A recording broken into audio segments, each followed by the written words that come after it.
don't have any kind of physics background. That's what I tell them. I tell them I am an electrical engineer who likes to code, right? And I like talking about science. And I got a PhD in quantum without actually having a physics background. I work with physicists, but I feel like right now, I think it's the best time for people who are curious about quantum to get into quantum, because right now it's actually outside of the physics experimental realm, let's put it like that, Mm-hmm. and more into application. Welcome to Women in Quantum.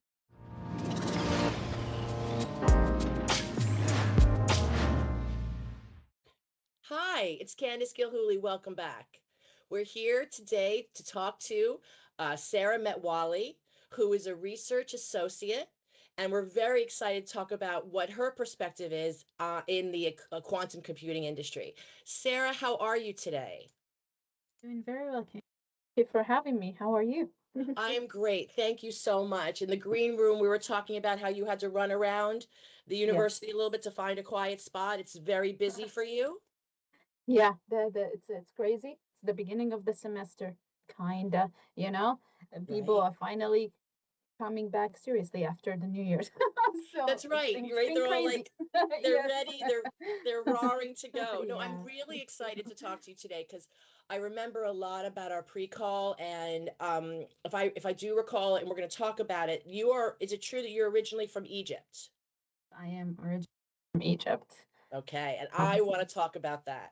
So I want to talk about when you were a little girl and you were back in Egypt and you were figuring out what excited you about the world. What excited you? What can you remember is the first thing that really kind of you wanted to know more about? I think that honestly, science, right? Science was very exciting. All branches of science, like all of the science topics I took in school, whether it be like biology, chemistry, physics, or math, I did do best in math. So math was the closest to my heart, and it got me interested. And because it got me interested in learning more about science, right? But the way math or like all of the science topics are taught at school level, you don't actually get to see how they are practical, especially math, right? Math is the most abstract thing. They teach you a bunch of things. You do not know how can you use them, well, except like, addition and multiplication. You do not know, like, how is this going to be useful? So you feel like I'm wasting time here, which a lot of people feel about math classes, right? Generally speaking. But for me, math got me very interested in the universe. I like to say math is the language of the universe, which it is, right? It is. And then in high school, I took my first programming class. Well, back in my time, now I feel old. Back in my time, programming was not as common. Also, was not as common for women to be like taking Okay. programming classes. And then there was this one, and I remember it was Visual Basic, and it wasn't really programming because Visual Basic, it was basic but on like visual like VS Code, right? So it wasn't that you're actually writing code, it was mostly like very small writing code that does something, but it wasn't an actually writing a full code. But I was like, oh, this is cool, I would like to learn more about that. So there was programming and there was math, and engineering kind of like overlaps in the intersection of that. And I was like, okay, I want to be a computer engineer because those people do a lot of math and they do coding. So they seem to be doing the two things I'm excited about. Now, was that supported in the Egyptian culture that you were raised in when you were in school? Was it, you know, were they supportive of you wanting to pursue, math and science? Were they trying to shift you into something else that they might have considered more appropriate? Yes. What was the atmosphere like? So that is actually a great question. I'll be like, okay, my parents wanted me to be a doctor, a medical doctor, that is, right? And I was like, I can't. First of all, if I see blood, I will faint. So I don't think I'll make a good doctor, right? I would say, like, just based on that, I don't think I'll be a good doctor. But I was also like, no, medical school is so many years of study, and I'm not doing that. Now, joke's on me, I'm still at school now. But back then, I was like, I'm not staying in school for this long to be a doctor. Also seems like a lot of effort, and I do not know, different effort, like not the effort that I wanted to put, right? So I wanted to be an engineer because engineers know how things work, and my brain likes understanding how things work, right? So I was like, engineering is good. There wasn't much pushback from my parents, but society-wise, it's always like looked upon as like girls in engineering school are like mannish, masculine, because it's a man's kind of a field. So there's like more men than women in engineering school in Egypt, which is like cool. There are some disciplined actually in engineering school in Egypt that literally it will be 99.999% men. And then there is the poor two women that kind of were curious about that and they were like, I want to study that, especially mechanical engineering, right? That like the few women who's like, I'm into cars, which is like not something I guess feminine, right? So like and get into mechanical engineering. I felt so bad for those women because though the percentages was bad in like electronics and electrical and computer engineering, they was still better than mechanical engineering. There's still less women. Uh, you will look down as like, oh, you're manly, and sometimes I don't know. I had like male relatives, like my male cousins who were kind of like closer to age to me. They were so jealous because they could not get into engineering school because it's a degree, it's a grades based thing. Like it's one like in Egypt, the top school. It's different than the U.S. and maybe other countries, right? Like the top school is medical school. So that's like if you have like the top grade, you go to medical school or dental school, right? Like they're up there. And then engineering. So engineering was like number two, which is like different than other countries, which is law school is the hardest. But for us, law school was not even top 10. It's actually was the choice for people who did not do well in high school. Isn't that interesting? Wow. Okay. Right? Okay. Yeah. So society wise, it's like, I also had so many ambitions, which was like, I want to go to grad school. I want to be a professor. Want to change the world. I had all of these ambitions, which not a lot of people did. So even within the university, even the girls that were there was me who was like, I want to travel the world. This country I want to go to, and this country I want to study in, do an exchange in. There isn't many exchange programs in the university in Egypt, but I just wanted to do stuff. And then there was the other girls who were like, I want to get married. Like, ideally, I leave the university engaged or married. And then there's me. And I was like, I want to travel. So it was even harder to connect, right? Because even within the university, even with women who you would think are similar minded because they're studying similar things to you, they would still, hey, like, I'm getting it because of, okay, this is a weird thing to say, but like, there are a hierarchical of like how good a woman is vis-a-vis when it comes to marriage, right? And if the woman is say in the medical school or engineering school, that means she's smart, so she will make a good wife and have smart kids. So Okay. like the some objective, I'm not saying all of the women who did that, but a lot of women who went into the school was their marriage is like, yes, I'm gonna be looked on as like I'm an engineer woman or a woman who's a doctor, right? So I will have better suitors. Oh my God, I can't believe I'm talking like this, like it's the 1900s, the But it's 1800s, more true. like it. There's a But lot it of still women. There's happens. it's called the MRS degree, right? Yeah, The one the women that go to school because they want to find their husbands. I mean, I hate to say yeah, it, but when I went to my 5-year high school graduation, okay, I could not tell you how many women were going to law school. Okay. Like I swear it was 30% of the class was going off into law school. And yeah, then the question was, well, did they actually all become lawyers or did they end up, and I hate to say that the predominance of them who actually did get their law degree, that just kind of ratcheted up to them to being the most, the best kind of mate to have in marriage. And yes, they all got married. And again, nothing wrong with marriage. I got married absolutely. young, Yeah, but yeah, if you're going to school and you're learning, to be kind of a member of society, you want to add something more. That's why you get all the schooling. So, yeah, okay, so women were kind of judged and kind of ranked, let's say, yes. according to what they're achieving in school. Okay. Okay. And I And you're remember like, I want to my travel. parents, of course, wanted me to get married, like very desperately, needless to say, and because it's a thing, right? And I am perhaps was not the most feminine woman. But I liked God. I dressed practically for school. We had school from like 8. We had lectures, and then you have to go to labs, and you have to carry a lot of stuff. We carried so many stuffs, whether it's books or like tools, right? And I was like, why? I get it, and I super respect for the women who do both makeup and everything when they go to the university. But for me, I was like, I need to be comfortable because I will be sitting for a very extended long time and I need to be comfortable, right? Even now in the lab, and I was like, I get it. When I go out, when there's a conference, it's different. But like, if I know that I'm going to be sitting in the lab for 8 hours, my number one priority is like, am I wearing comfortable pants? Am I wearing comfortable shoes? Right. However, again, I had a lot of comments. It's like, oh, why don't you wear more dresses? And I was like, I'm going to the university and going to the labs. First of all, a dress is dangerous. Some of these labs were like, you take a little bit of lapses, like civil engineering labs.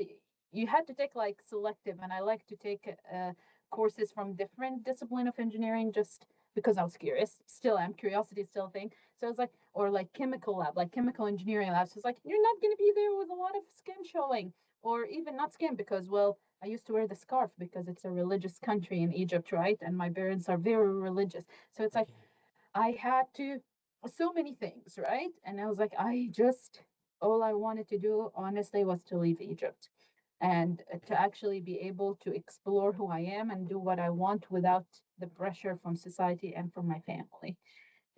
Which, again, I would say my parents are not the most pressuring, but they're there and they be like, they would, guilt trip you as most parents do. It's like, oh, I can't wait. I just want to see grandkids, this kind of things, right? Like they will not be like, hey, go get married, but they would say these things, which for me, I feel like worse. Just say what you want. Right. I know what you're But trying to yeah, say. Just yeah, say it. Right. just say. So when I finished undergrad, funny enough, in Egypt, before I did my post my postgraduate studies in Japan, but before Japan even was an option, I was like, cool, I want to go to grad school anyway. So I did apply for grad school in Egypt, and I remember when I went to the university, I was like, hey, I want to do a master's degree.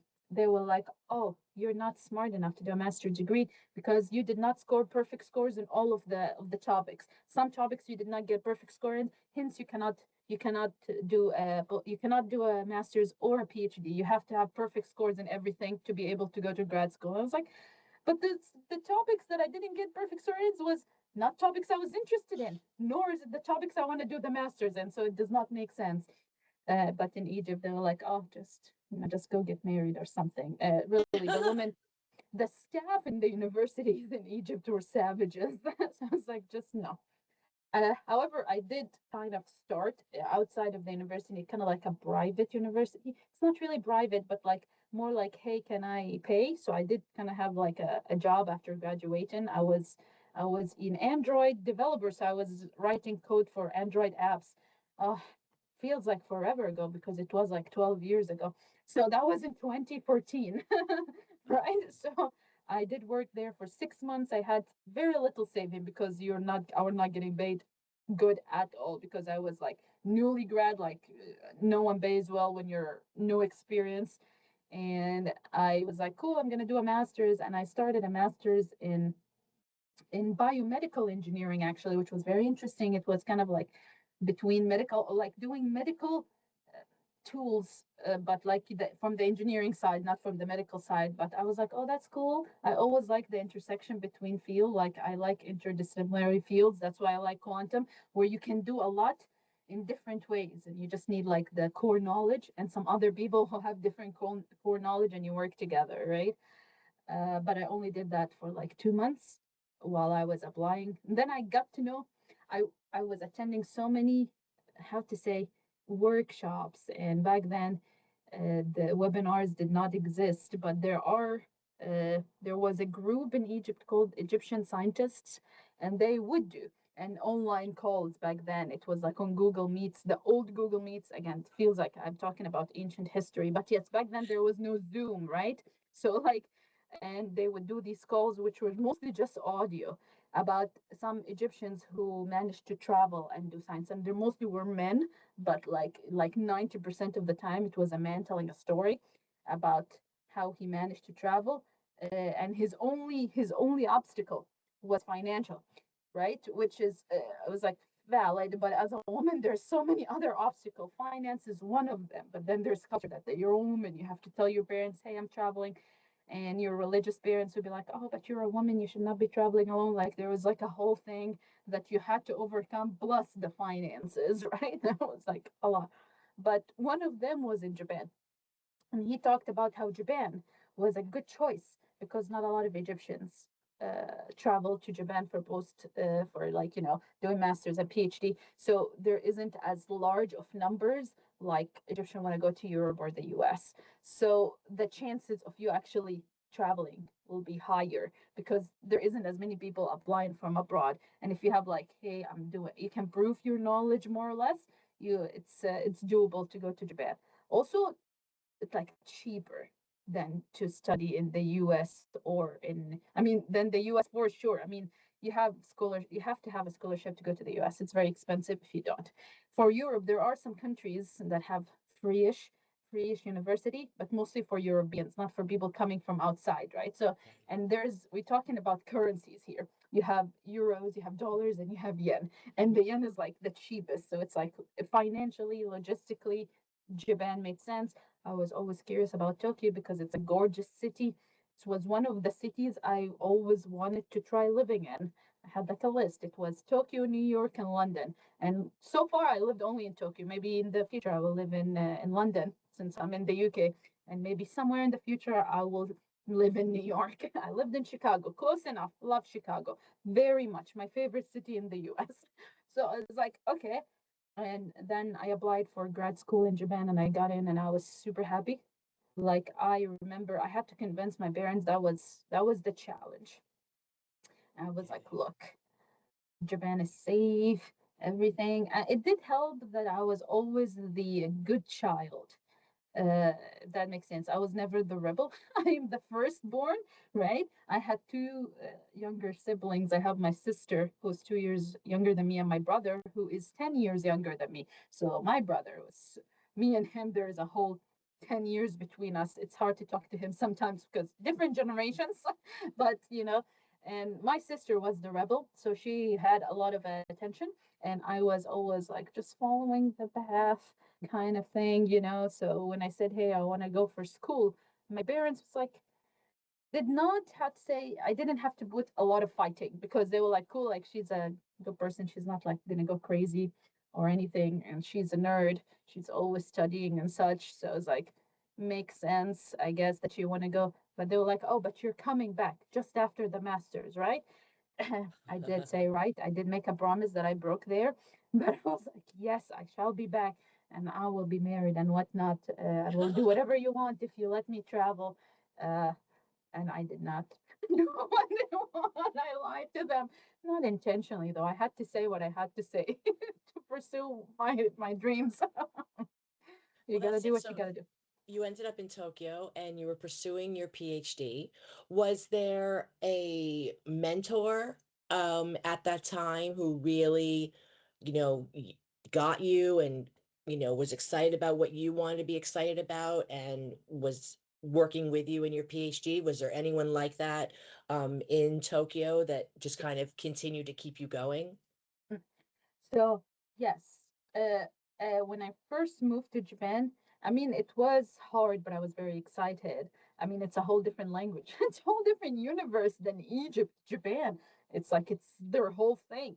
And then I go and there's like I have to learn some Japanese, and I have to kind of like adapt to the Japanese society, right? And in my master's degree, at first I didn't have anyone there, which was also like difficult. I didn't know anyone, I didn't know the language, I didn't know the country. There was so many unknowns, but I still was excited because I could be anything I want to be. It's like a new start, right? Like no one knows me here, so technically I can be anyone.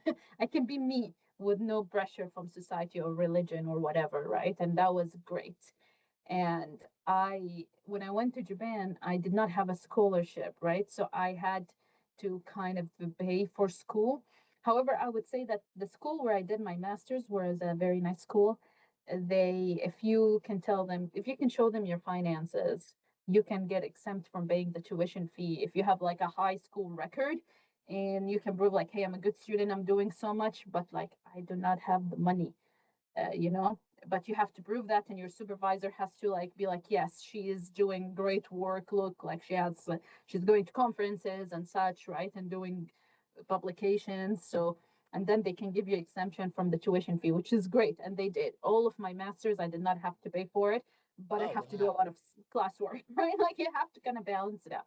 Yeah. And but you have, of course, to get money somehow to live. That's like a different thing. But I did not have to pay for school and to live. I worked at so many things in the school, and I remember I was a TA for like two different classes. I was a transcriber for like some research that was just interviewing people, and I would listen to interviews and type them down. That was one part-time job I did. I did a lot of tutoring. It was fun because then I got to introduce to the person who is still this moment is my mentor. And he was not my supervisor at any point. He was just a physics professor who I worked with as a TA after like the moment I went to my started my master's.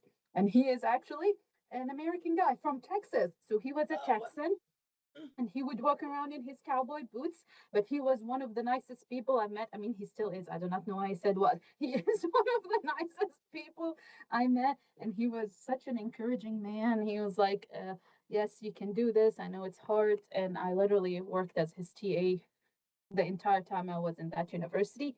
And he's the one who introduced me to quantum and to my PhD supervisor. So he had a huge effect on my life and how I got here. I don't think I would have gotten here without him. So I'm very grateful for him.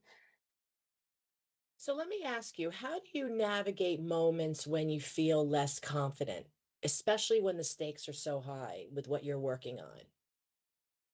Ah, that's a very good question because I feel like that all of the time. Imposter syndrome, be strong in research.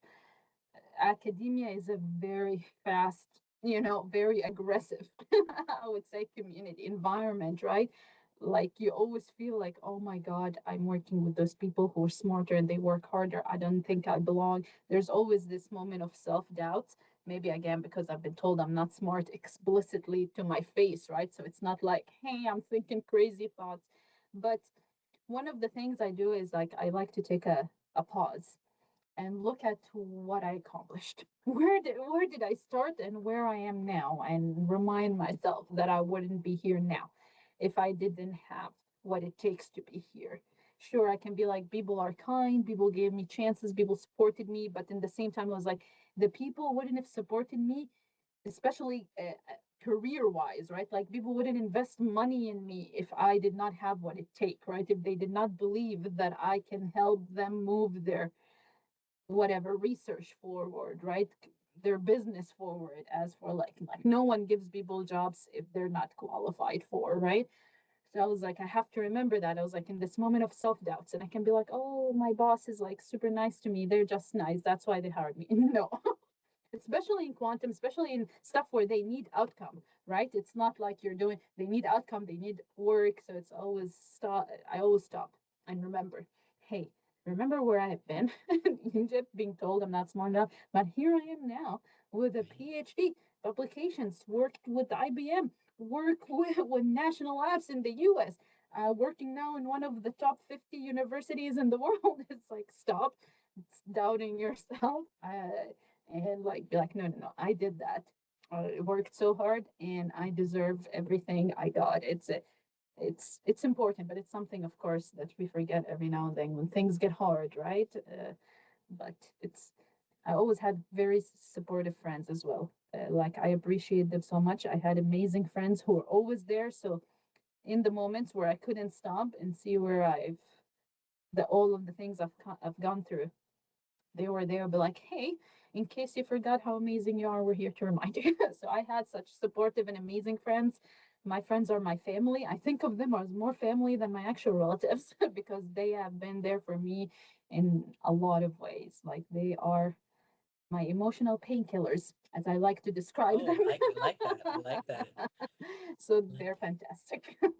So let me ask you, when you're facing doubt internally, what's your process for deciding whether you should speak up or step back?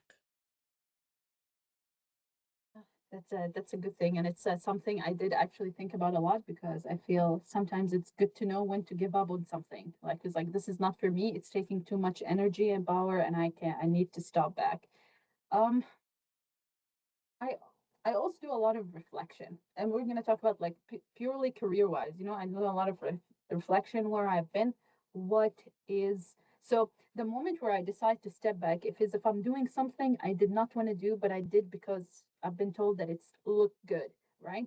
So I don't like it. I've been told it looks good, but so I don't have any passion towards it, and I'm neurodivergent. So actually to do something I'm not passionate about requires a lot of mental energy because every part of me does not want to do it. So I'm pushing myself so hard to just do this thing because it looks good.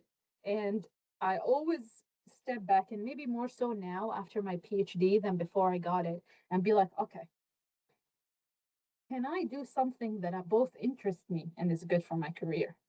Instead of this thing that is taking too much energy for me to just get myself to do it, not even to do it the thing itself, right? To get myself to do it. And can I find the thing that intersect between what I like to do and can be good for my career? And I always went for that with the second option because then things become easier, even if the problem I'm working on, again, quantum problem or programming problem or even teaching problem, then be like, cool, it's a challenge because it's something I like and I want to get better at, instead of me having to do something I don't like, even if it pays more, even if it looks good. Both these things never been motivations for me. It's like I have to be passionate about what I do, and then I give up. Honestly, it's not give up. I change direction. That's how I like to think about it. I'm changing direction and taking a different route to the same destination, right? Instead of this route that maybe is shorter, but let's say has a lot more obstacles. I can take the scenic route to the same destination. Sure, might have to take longer. Maybe I will do a little bit more work, but I will be happy doing it. That's always like been my mindset when I choose what to do or what the next step should be. So, what advice would you give someone who's curious about quantum but doesn't have any kind of physics background? Oh, I don't have any kind of physics background. That's what I tell them. I tell them I am an electrical engineer who likes to code, right? And I like talking about science. And I got a PhD in quantum without actually having a physics background. I work with physicists, but I feel like right now, I think it's the best time for people who are curious about quantum to get into quantum, because right now it's actually outside of the physics experimental realm, let's put it like that, Hmm. and more into application. So it is as important to know how to use quantum as it is to build it. And the physicists are taking care of the building it. We need now people to focus on how can I use it, which is still very under researched, right? Like we have all of these potential for quantum to solve these amazing problems. However, we don't actually know the extent of it, right? Like, how far can I take quantum? It's kind of like when AI and machine learning first started. Like, we did not know how far can we take these tools. They were just in research labs being used by just scientists, not by the normal people. But when people, the public, use them, then we got to learn more about them and got to know new ways that we can utilize them, right? Same with quantum. Like right now, I do more application stuff in quantum. So it's like, what can we use quantum for now? It's not like how we build it. Or sure, I can learn a little bit about how it works, enough to know how to use it, but like not enough to be like, I have to be like, go deep into the physics. You can like, there's a middle ground, right? Like the application is high and the physics is this here. You can like learn a little bit physics to know how to use quantum without actually knowing quantum. Also, most of the quantum communities now are very diverse, because I feel like quantum is more of a tool because you can use it to do different things. Sure, if you're really excited about building an actual quantum computer, that's a different thing, right? Sure, you will need to know physics, you will need to know a lot of electronics, right? Because the hardware. But if you just want to use it and be in quantum, like there is a lot of need, right? The quantum field now is very young, and I feel it has not matured yet. Even the startups, which is so many of them, right, in quantum, they do not know where they're going yet, right? Because the field is still new. So they do not know who to hire yet. It's like a very weird position, right? That is for quantum now. And most of the time they're like, yeah, we want someone who has a PhD in physics, which I know frustrates a lot of people. And I get it because it frustrates me too, because I don't have a PhD in physics. What are you talking about? But I still can bridge because the skills can be bridged into quantum, right? You do not need to know quantum. I know a lot of people who were computer scientists that really like software, and now they work in IBM Quantum doing quantum software, right? Which is just building software for quantum. And they're learning quantum as they go because they already have like the core skill, which is they're very good coders. So they're building their quantum knowledge as they go. And actually, knowing quantum was not a criteria to actually write code for quantum. You just know how to write code and be curious about learning the quantum side of things. So I feel like there's so many quantum jobs that people can do, and they do not have to know physics. Unless they want to do research in quantum physics, then they need to know physics. But if they want to just do stuff in quantum computing, they physics is, preferable but not needed. Okay. So, what's one piece of advice you'd give your younger self at the start of your quantum journey? Oh, you are smart enough to do quantum. Like that. That do not give up. You're smart enough to do quantum, especially quantum, because it's always people now when they ask me for advice, they be like, I don't think I'm smart enough to do quantum. It's like hard, right? And I was like, sure. I mean, but I wouldn't say it's harder than machine learning or AI. It's kind of like the same level of difficulty, but people won't be like, I'm not smart enough to do machine learning. They still do it. They learn programming and do it.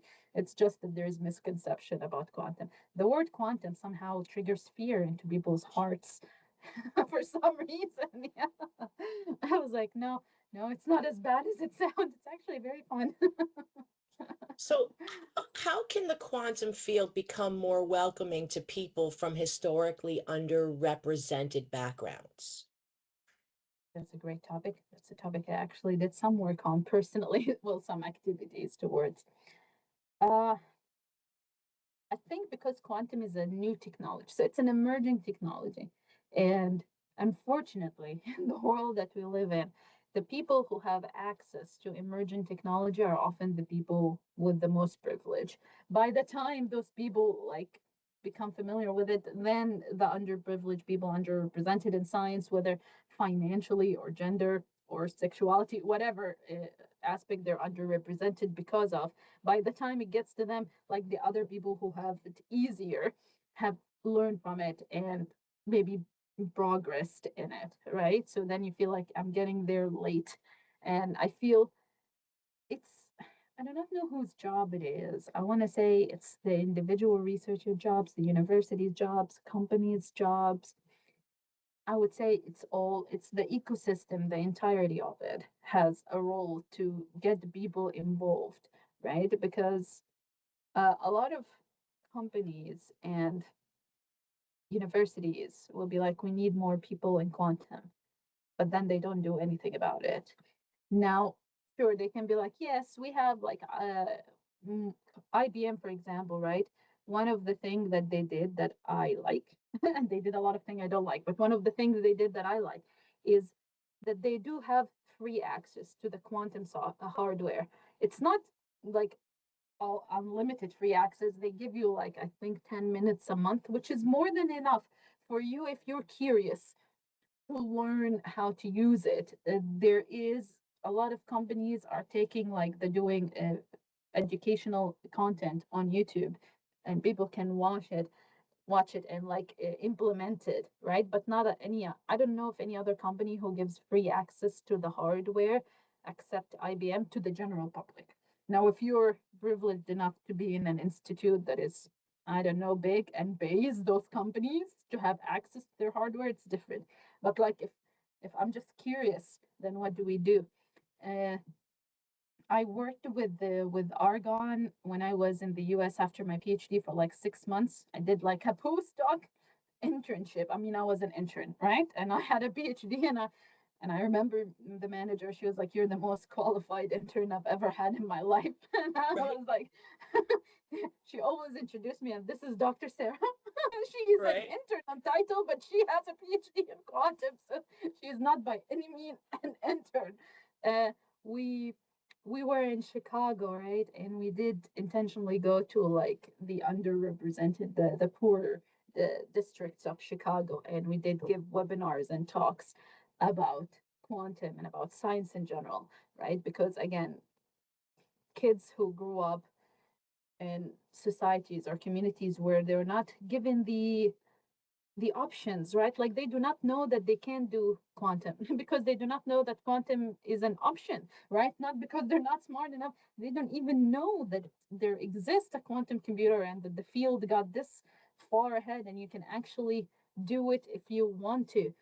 So there's that kind of like outreach that I like to do. I like to, whenever someone reach out to me to give webinars online for people, for students in the Middle East, right, particularly.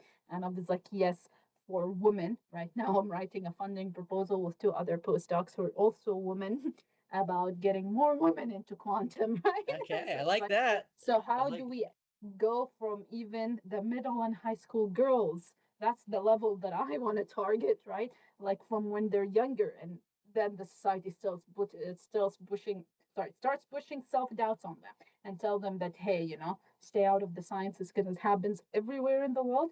I lived in so many countries and it happens everywhere in different degrees, but it happens everywhere.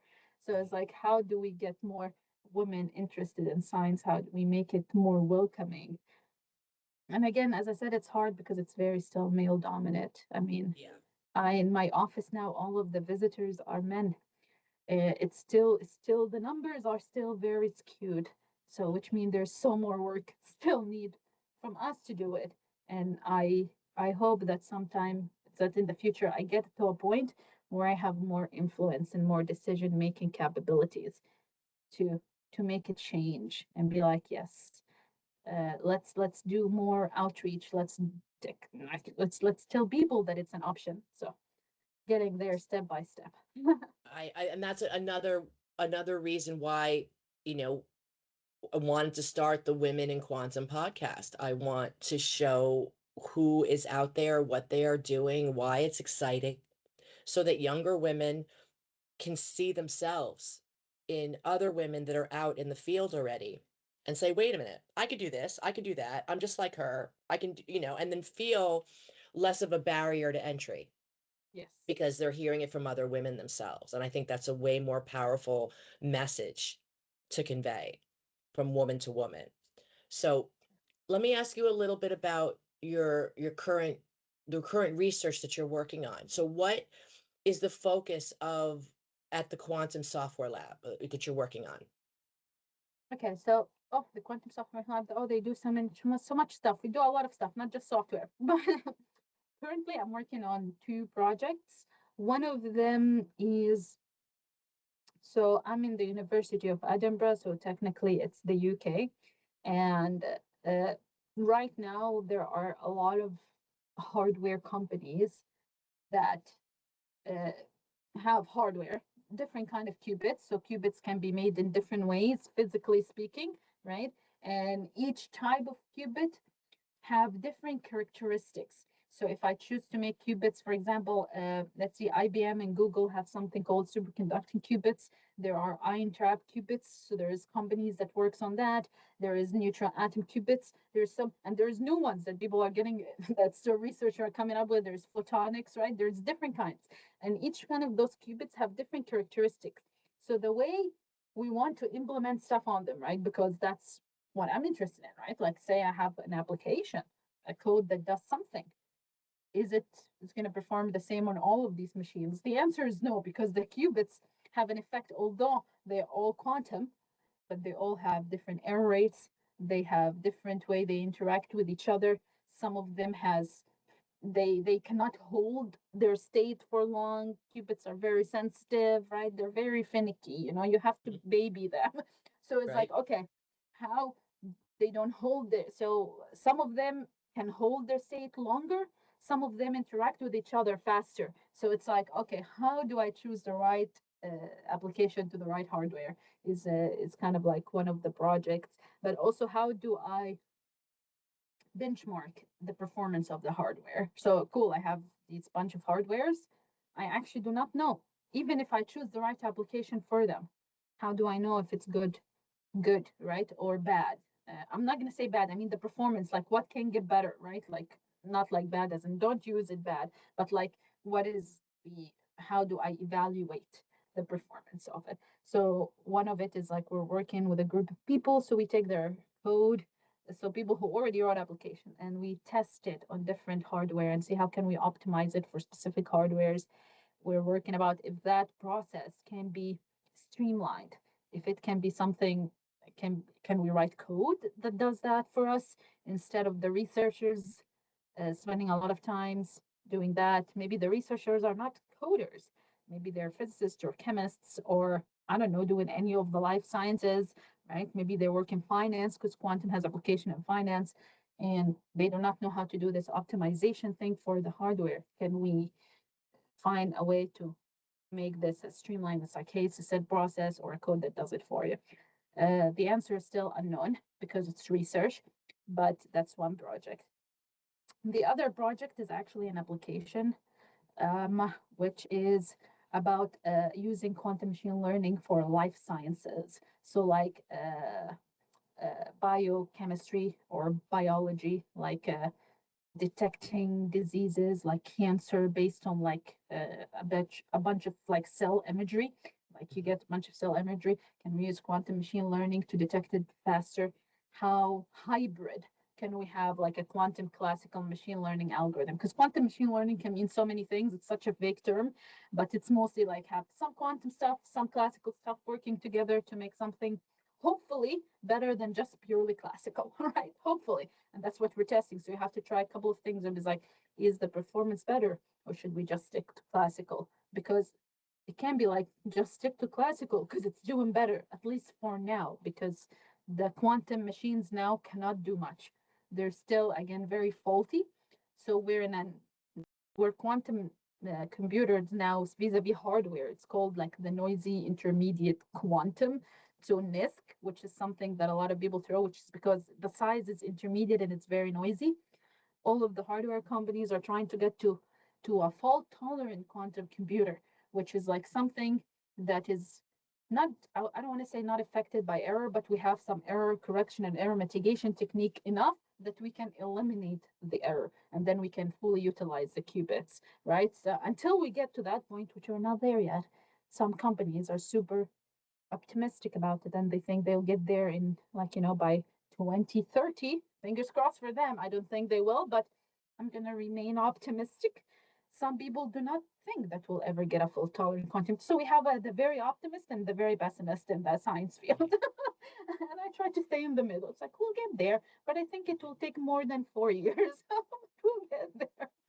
So, that's kind of like what I'm working on. I'm writing a funding about public engagement, which I'm planning again with my colleagues about quantum and young girls and women in quantum. How do we encourage people, or just the general public?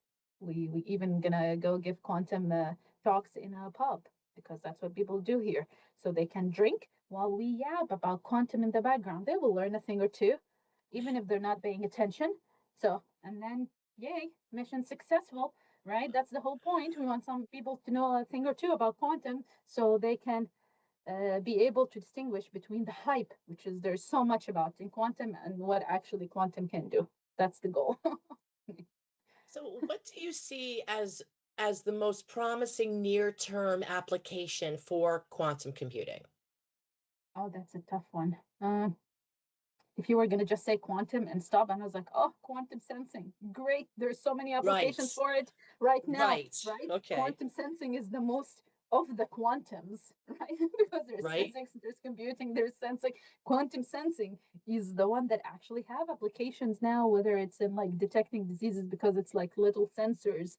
And I think that last year there was a company, oh my God, I forgot the name, an aviation company that used only quantum sensing as navigation for the entire flight, and it succeeded, which was great. So quantum sensing is one of the things that is super overlooked because there's so much hype about quantum computing. There's also quantum annealers, which also have great applications. Quantum computer is still there, it's still young. But I feel, I would say, like the one I'm excited about the most is chemistry, because drug discovery would be such a great application if we get it to work. Oh my God, the amount of lives that can be saved. But also finance. So there's a lot of financial application to quantum, like portfolio optimization, maybe is one of the things. So I feel like maybe those will be the two, I don't know, hopefully near-ish terms for quantum computing once we overcome all of the errors, which is kind of like the main area of research. So many people are doing quantum error correction and mitigation because we need to overcome the error so we can actually see how far we can take the devices once the error is a little bit more manageable. But yes, but quantum sensing, exciting stuff. I think people should read more about it. It's such overlooked again because there's so much hype about quantum computing breaking the internet and whatnot.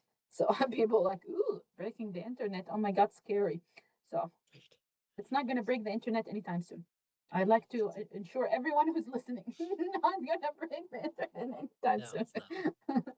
So, okay, so aside from that, it's not going to break the internet, but let me ask you, so what's one misconception about quantum computing you wish more people understood? That quantum computers will never replace the computers we have today. They will not. Quantum computers are good in solving only one specific kind of problems. They are not gonna completely replace it. And I know I might break some hearts by saying that you will not have a quantum laptop to play Minecraft on. I'm sorry. Okay, I'm sorry to break it to you, but they are good in solving one specific kind of problem, which we call the multivariable problems, which is a problem that you have so many variables that affect the output, and you want to consider them all. The computers we have now can do that, but it just takes forever to do them because they're classical and they have to go one by one. But quantum, because of the quantum magic, which is superposition and entanglement, can do them faster. And I remember when people was like, give me an example, right, about these kind of problems. One of the fun examples that I've heard through years was called the chicken in the grocery store problem, which is if I have a grocery store and I need to decide how many chickens do I need in a set day in the grocery store for people to buy, right? How do I decide an optimal number where I don't end up short or like having way too many chicken that goes bad?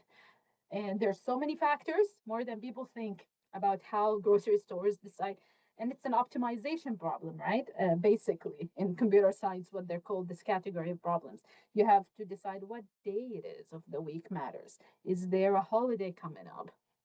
Is there a chicken farm nearby? How many chicken farms nearby? How many trucks do we have available? How long does the trip take from the chicken farm to whatever, the grocery store? How many fridge spaces do we have in the grocery store? There's multiple factors, right? And all of them affect the number that I need to choose, right? So there are so many things to consider. So you need to simulate for so many things to be like, okay, maybe, I don't know, 500 chickens will be good for a Tuesday. Like to get to that number, right? You need to consider so many factors. And there are so many problems in life where we have like so many factors, like the weather, predicting the weather. There's so many factors. And we're like, okay, we need to consider them all. And quantum computers will be good in that type of problems. That's why they're good in finance problems, because there's so many factors to consider when you're choosing a portfolio. So many, too many, I may say. When you want to try to find a drug, so many combination between the chemicals that you need to discover. So they all have the same background that we need to consider so many things to do some math and then get the results. And those are the kind of problems that quantum is going to be good in. So quantum will never replace classical computers. They will always work side by side. But uh, I do not know, again, not to be a pessimist, but I don't know if quantum will ever be a standalone thing, which is like just without classical, at least post processing. I'm not sure, hopefully, but maybe not in my lifetime. We'll see. We'll see. So, beyond tech, what personal values drive your work in science and community building? Ah, that's great. I would like that. No, the reason I do all of the community and outreach is because I don't think that tech or science should be for specific people, which are the people doing it. Because especially tech, we are building products for the people. How is the people not involved? How is just a room of six people making decisions for the billions of people that's going to use this product? So we need the input from people. And I know that again, there is the in academia, there is the elitism, right? If you have a PhD or you're a professor smarter than everyone, there is the whole my beef with scientific publication that is intentionally difficult to read, intentionally hard to access for someone who is not in the scientific field, just so science can be this elite community that you need to suffer to get into, which I hate with passion. I think science should be for everyone because it is how we make society better for everyone. And tech and science, for me, they overlap a lot. You need the science to build the tech, so you can't have one without the other, really. So it's like, and you need tech to advance science, right? Like the relationship goes both way. So it's like, and we do that because of the advancement of humanity. So how is all humanity should be involved to some degree. I think people should know how their phone works to an abstract level. It's like, how does this work? This thing that is a very crucial part of our life, how can you not know how it works? And again, a lot of tech companies and the tech world intentionally want people to be left outside of this knowledge circle, which I do not know because I think knowledge is to be shared, not to be kept. And that's why I like to share it as much as I can to whoever listens. There you go. So what does success mean to you in the context of a long and evolving career? uh, if I manage to get people to I don't know, overcome their fears and doubts about joining quantum or STEM or tech, then that's success for me. Especially if those people are women or young girls, right? Mm-hmm. I am whenever I volunteer to tutor or teach young girls how to code, and they then, without me knowing, tell people that I am a role model or why they want to learn more about tech or programming or computer science. For me, that's success. That's why I do this. This and advancing science, maybe my measure of success, it's not having a lot of money or having a lot of publications, which are the measures of success in academia or industry. But the matter is like, is what I'm doing, is what I do matter to the world, to the people? How can I make something that benefits others? For me, that is the definition of success. Okay. And as we're coming to a close, I have two more questions I want to ask you. So, what question do you wish more people would ask you? And if you can think of that question, how would you answer it? Oh my God. Okay, that's a difficult question. I need to think about that one. What do I want to be asked? I want to be asked, how does what you do matter, right? To the people, right? Like not just for me to write a paper and get, keep my job, but like it's like, how does it benefit or connect to the public, the people? That will be a great question to ask. Or what do researchers actually do? And how does that benefit the people? That would be a great question because I feel like a lot of misconception goes there, and then I can start yapping about how we're building, hopefully, the future of science, or hopefully we're building the fundamentals, the foundation of how do we build better tools that we use to save lives, hopefully by finding out again faster drugs, faster vaccines that can help people with quantum chemistry or better materials, because again, quantum can be used with material science to build better machines that people can use to advance their lives. So that will be a very interesting question. It will be hard to answer because some research are very harder to connect to the public, but it will be a challenge, a mental challenge. So it's like, okay, I can answer that. So that would be a very interesting question. Let me ask you this then. What is the best piece of advice someone has ever given you? Does it have to be a career-wise? The No. best piece of advice that I've ever gotten is don't take advice from people you wouldn't want to live their lives. Which I loved deeply because some people think that just because they are in a specific in society, that everyone want to do what they did to get there. So it's, and often their advice does not apply to so many people. So I was like, do I want where they're at? Do I want to be where they're at? If the answer is no, then I will take their advice into consideration, right? But it will not have to be the advice that I actually take actions based on. Well, I have to say thank you. This has been very exciting, very educational. I have Thank you. so many more questions, so I'm absolutely going to want to have you back on. Thank But you. I really enjoyed kind of, getting a sneak peek into what you're working, how you think about it, how you think about the whole quantum computing industry, and the importance of having women recognized and be interested in the Yes, field that's just so yes, exciting. it If is. people want to find out more about you, where would you suggest that we send them to? I would say the most reliable one would be my LinkedIn. So I'm in LinkedIn. I respond to my LinkedIn messages because when you change jobs, emails change. So LinkedIn is where you'll always find me. So I am on LinkedIn. People can find me. It's Sarah A. Metwalli, right? A is my middle name initials, and I try to answer as many questions as I can for the people who ask. Thank you so much, Sarah. I really appreciate this. I'm very excited. And I'm gonna let our music take us out.